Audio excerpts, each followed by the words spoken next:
Morning বন্ধুরা, শুভ সকাল। তোমাদের সবাইকে সমৃদ্ধি স্টাইল ব্লগ চ্যানেলে জানাই স্বাগত। তো সকাল সকাল আমি এখানে ঘুম থেকে উঠে নিয়ে চা নিয়ে বসে গেছি।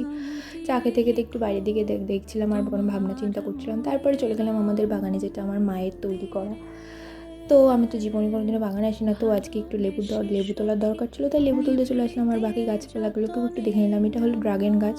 আমাদের এই গাছে এখনও অবধি কোনো ড্রাগন ফল আসেনি। তো চলো একটা লেবু তুলে নিয়ে চলে যাই। তো এখান থেকে একটা লেবু তুলে নিলাম, এই যে লেবুটা। তো চলো তারপরে স্নান করে চলে গেলাম দুপুরবেলা ঠাকুর ঘরে। আর যেহেতু আজকে বৃহস্পতিবার, তো পুজোর অনেক কাজ ছিল। তো চলো এখন এখানে বাসি ফুলগুলো আগে কুড়িয়ে নিই। তারপরে বাসি ফুলগুলো পরিষ্কার করে নিয়ে তারপরে এখানে আমি চলে গেলাম কালীপিঁড়িটা পরিষ্কার করে ধুয়ে নিতে। পুজোর আগে প্রত্যেক দিন এই কালীপিঁড়িটা পরিষ্কার করে ধুয়ে তারপরেই পুজো দেওয়া হয়। তো কালীপিঁড়িটা এখানে পরিষ্কার করে নিচ্ছি আমি।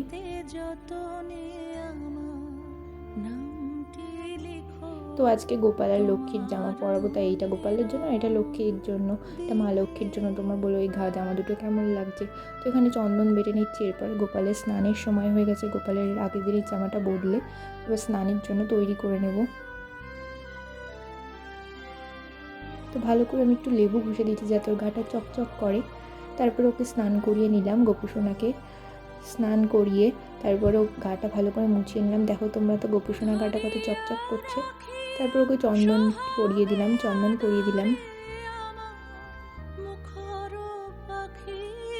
তারপর গোপুসোনাকে জামাটা পরিয়ে সুন্দর করে সাজিয়ে দিলাম।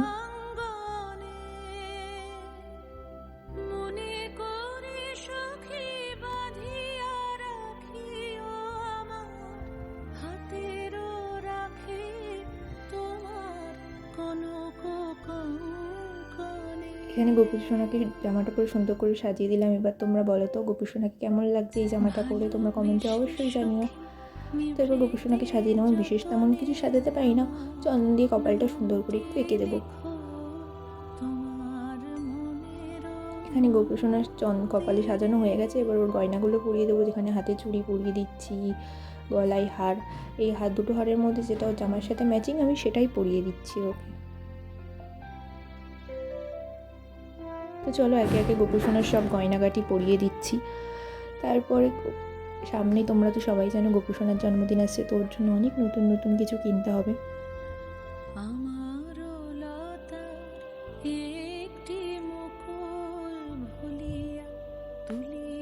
এরপর মা লক্ষ্মী স্নানের সময় হয়ে গেছে। এবার মা লক্ষ্মীকে স্নান করিয়ে নেব। মা লক্ষ্মীকে স্নান করিয়ে নিচ্ছি আমি এখানে। মা লক্ষ্মীকে স্নান করিয়ে গা মুছিয়ে এই নতুন ঘাগরাটা পরিয়ে দেবো। তোমরা বলো মাকে এই ঘাগরাটা পরে কেমন লাগছে, কমেন্ট করে জানিও অবশ্যই।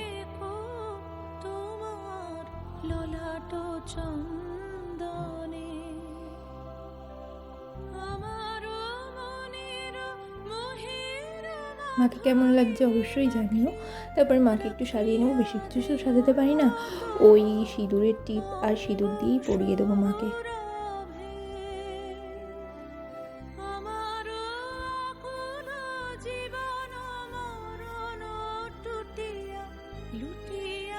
তো চলো এখানে মাকে সাজিয়ে নিলাম, তোমরা বললো কেমন লাগছে। এরপরে মায়ের গয়নাগুলো পরিয়ে নেবো, মাকে হার পরিয়ে দেবো। তো এবার মায়ের সাজানো হয়ে গেলে চলে গেলাম। আজকে যেহেতু বৃহস্পতিবার লক্ষ্মীর ঘট পাততে হবে, তাই ঘটে স্বস্তিক চিহ্ন আঁকতে গেলাম। এই সিঁদুর দিয়ে স্বস্তিক চিহ্নটা আমি ঠিক ভালো আঁকতে পারি না, কিন্তু মায়ের কাছ থেকে শিখে ভালো শিখেছি। মা যেটুকুভাবে শিখিয়ে দিতে আমি সেরকমভাবে চেষ্টা করি, কেমন হয়েছে জানি না। তারপরে আমের পল্লবে সব সিঁদুরের ফোঁটা দিয়ে নিলাম। এবার ঘট পাতবো, ঘরটাকে পেতে নিলাম। ঘট পেতে এবার সব ঠাকুরের পায়ে ফুল দিয়ে দিলাম আমি।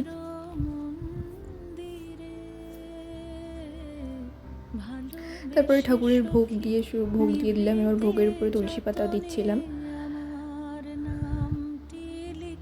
তারপরে আমার পুজো সেরে নিলাম, ধূপ দীপ জ্বালিয়ে আমি ঠাকুরকে পুজো করলাম।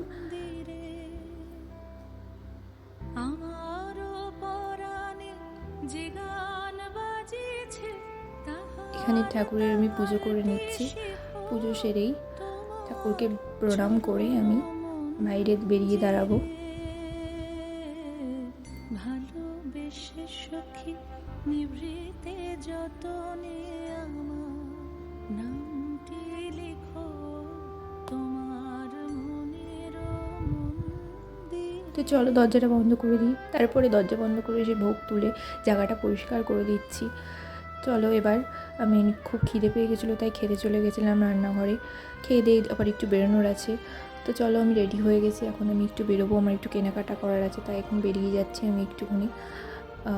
তোমরা বললো আমাকে কেমন লাগছে এই জামাটা পরে। তো বেরিয়ে এটা আমাদের বাড়ির রাস্তা দিয়ে আমি হেঁটে হেঁটে যাচ্ছি। বাইরে বেরিয়ে তো ভিডিও করতে পারবো না, তাই ভাবলাম এখানে একটু ভিডিও করে দেখিয়ে দিই। তো এখান থেকে আমি এখন হেঁটে হেঁটে যাচ্ছি।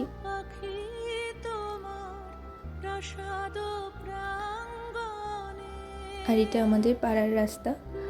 তো দেখো বাড়িতে চলে এলাম আর দেখলাম এখানে মা টিভি দেখতে। তো চলো বন্ধুরা, আজকের ভিডিওটা এই পর্যন্তই। ভালো লাগলে একটি লাইক, কমেন্ট, শেয়ার করে দিও, চ্যানেলটাকে সাবস্ক্রাইব করে দিও। দেখা হচ্ছে পরের ভিডিওতে। আর যারা ফেসবুক থেকে ভিডিওটা দেখছো তারা পেজটাকে ফলো করে দিও। টাটা।